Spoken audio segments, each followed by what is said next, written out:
Victrola the fourth. What was the number on this one? It is... Can't quite see it. Let's move it out of the way a little bit there.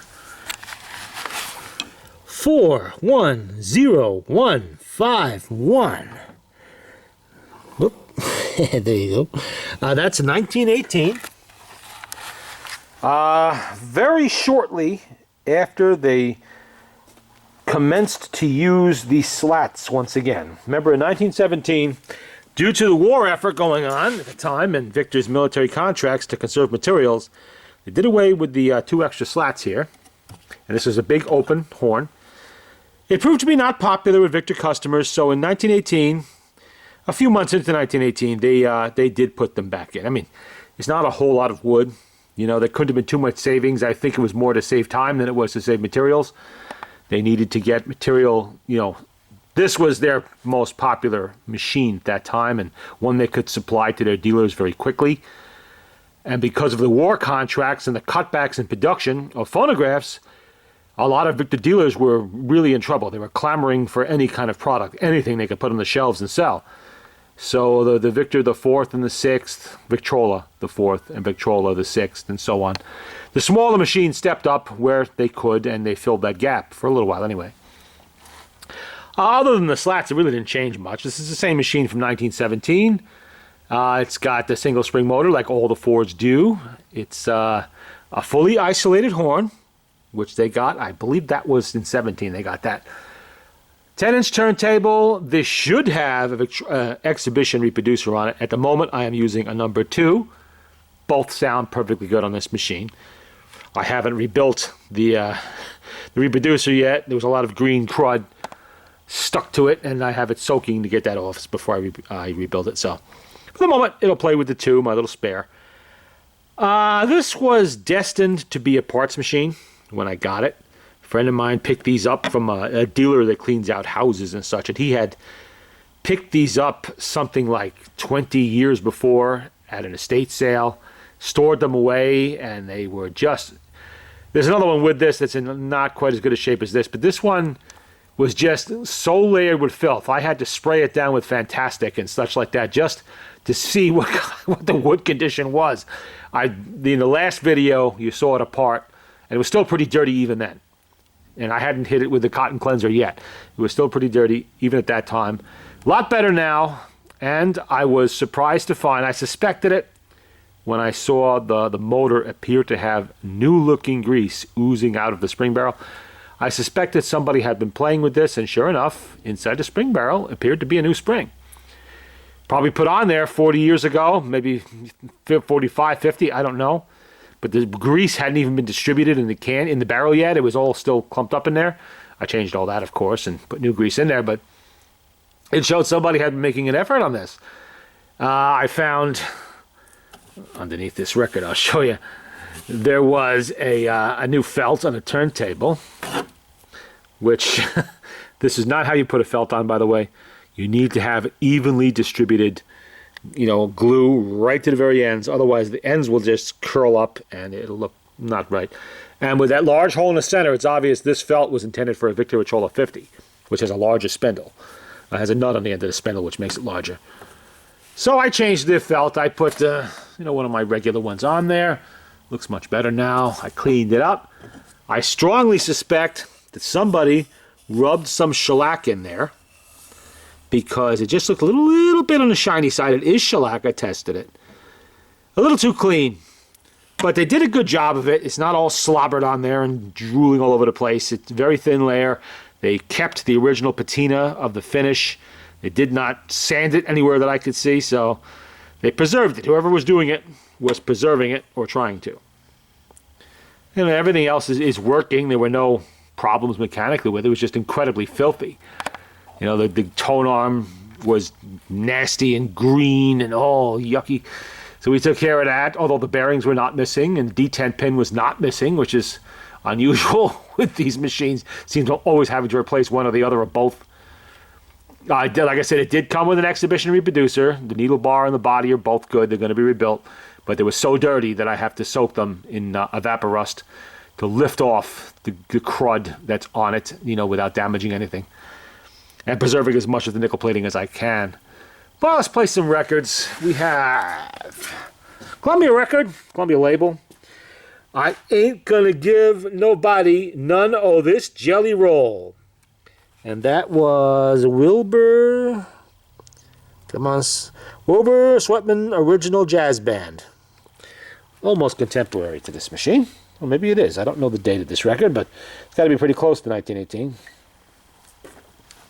Okay, we got a needle on there, and let's play it.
And there you go. Let's play side two.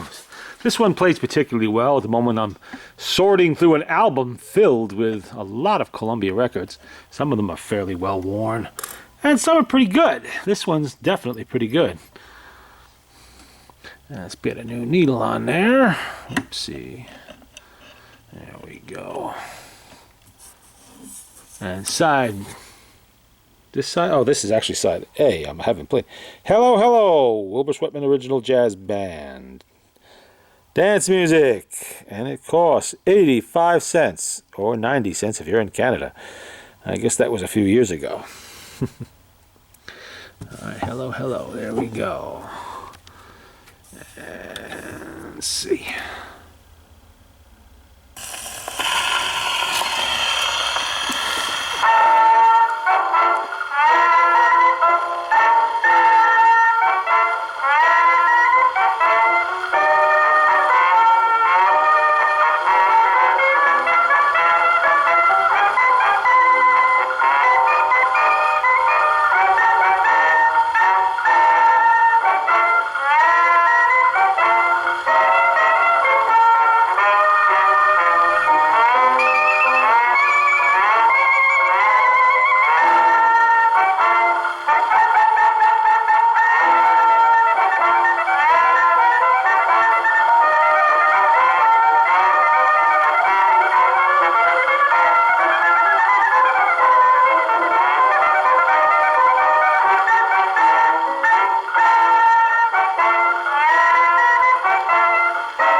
Let's try another one, why don't we, while we're here.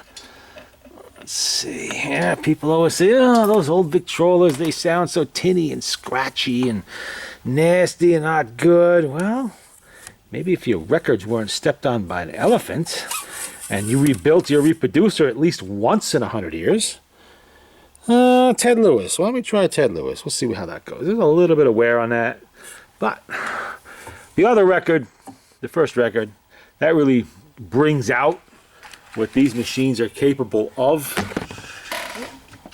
When they're in good condition like that, the record is nice condition. When you're playing a crappy condition record, well, you're not going to get top quality. And if you play a machine that you haven't rebuilt the reproducer, you know, you can't really complain about bad sound in that case, because you got air leaks, you have stiff gaskets, you have a delaminated diaphragm in there, and who knows what else going on. Broken springs if it's a number 2 or an exhibition, you know. So you got to rebuild them once in a while, and then you get the decent sound. I mean, worn records are just a fact of life. You really can't do anything about that. Bad reproducer you could do something about. That can be done.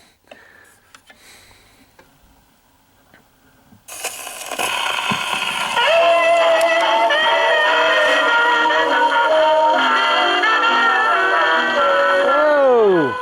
That's so worn it's stopping the machine. Ah!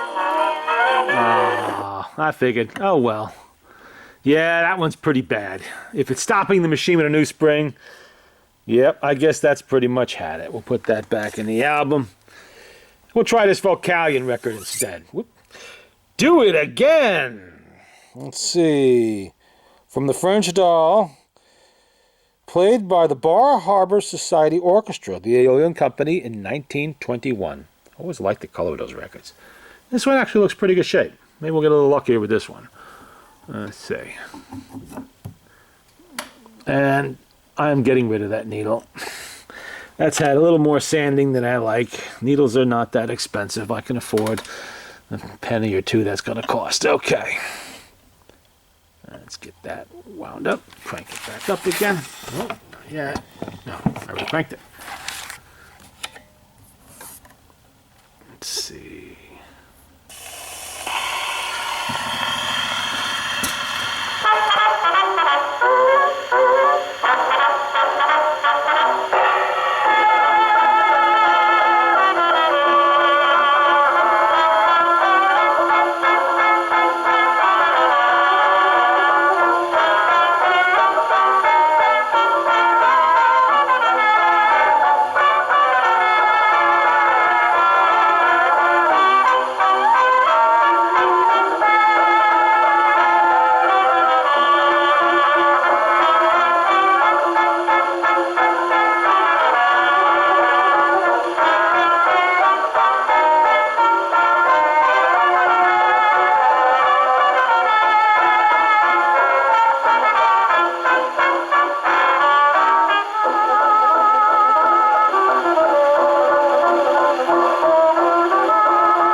Well, that one played really well. Figured it would because it was kind of shiny. Looked pretty decent, but you never really can tell till you play them. Just because they look good doesn't mean they're going to play good. And sometimes they look like crap and they play really well. You never really can tell. Let's play side B, which is I'm Just Wild About Harry by the Bar Harbor Society Orchestra again. Price 75 cents in the U.S. and Canada 85 cents. In, I suppose, or in and around 1921. Okay. Let's get her going. Oh, you know what? It would probably help if we put a needle on first. Yes. They do actually play better with needles than without. That would make a really nasty sound without the needle. See? Needle is there.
Didn't matter which Victrola you bought, if it was the little 4, which started the line, or the big 16, or whatever, you got a machine that gave you excellent sound.